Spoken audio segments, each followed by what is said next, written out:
All right, everybody. So today we're going to be going over accumulation and distribution and what it is.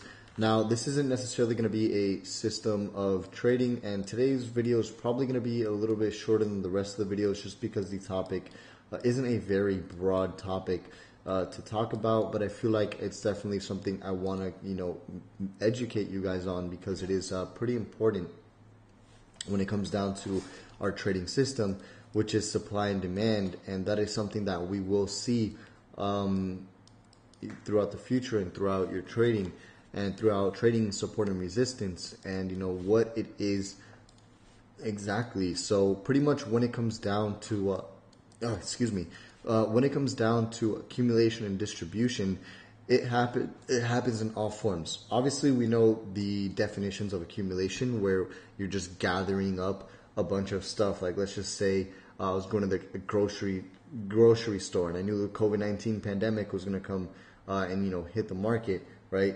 Or not the market, but it was going to affect society. And I go to the grocery store. I'm going to accumulate as much water bottles as I possibly could. I'm gathering as much water as I can. I'm accumulating water.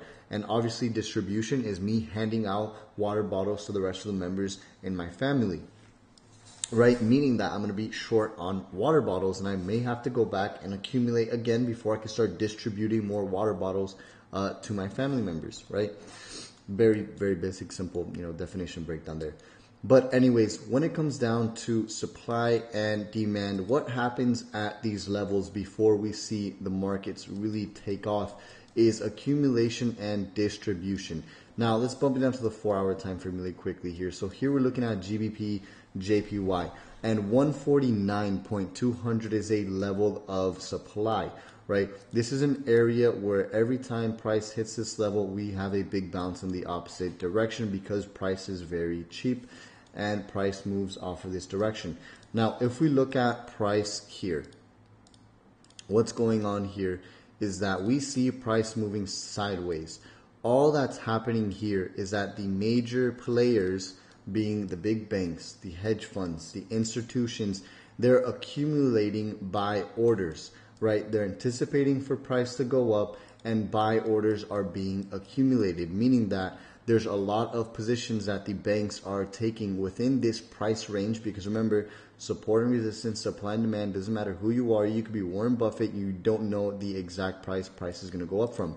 Notice how we had an initial reaction here, then we had price come all the way down here, breaking your support level, and you being your newer trader, you're like, oh, support is broken, when that's not the case. Support, resistance, supply and demand is all a zone, right? And all that's happening here is that banks are accumulating on buy positions to when the actual position takes off. As you can see, it takes off in the right direction typically, and then banks start to distribute. When we see big sell-offs like this at big levels of resistance, right, that's the big banks, the big hedge funds distributing their positions, meaning that they are closing their buy positions because they have made a profit. And typically that causes a chain reaction where you see a big sell-off in the market because more and more people start to see the market going the opposite direction, and we see the big sell-offs. A lot of people start distributing their buy positions.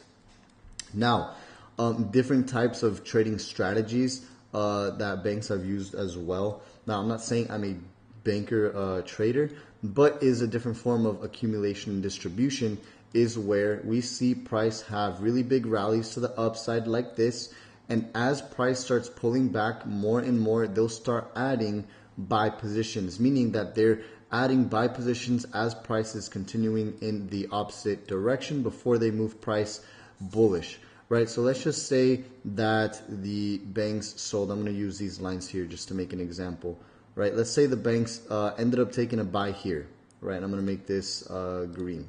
They took a buy there. Let's just say they took another buy position here.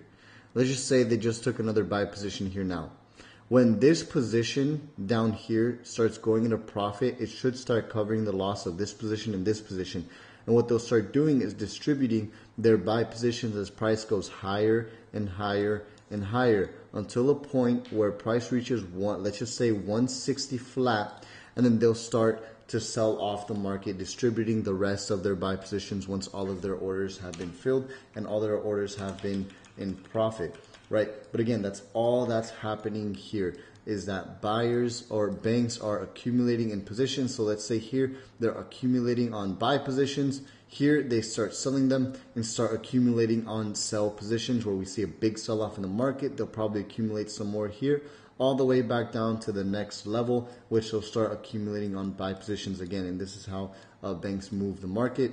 Now, there's obviously so much more that goes involved when it comes down to moving the actual markets themselves. Now, typically, you have what's going on in the economy, if the economy is doing well or not, the amount of supply of that specific currency that's circulating in the economy. Then you have big businesses doing big transactions, and whatever the case might be is, when businesses move billions and billions of dollars from, let's just say, the pound to the yen, you'll see a big reaction out of price there. There's so many news events that, also occur to price movement as well. But I just kind of wanted to go over what accumulation and distribution is. So when you know that you're trading at a specific level and you see it consolidating, that simply means that decisions are being made, right? When decisions are being made, there's typically going to be a big move that's going to happen right after that. And as you can see, price accumulated here a little bit and then came down, came back up, accumulated even more, and then continued to really go down after that. And what could also happen in situations like this is they just start accumulating on short positions, which causes a huge breakout here, which could be activated by a news event. So hopefully you guys did understand that.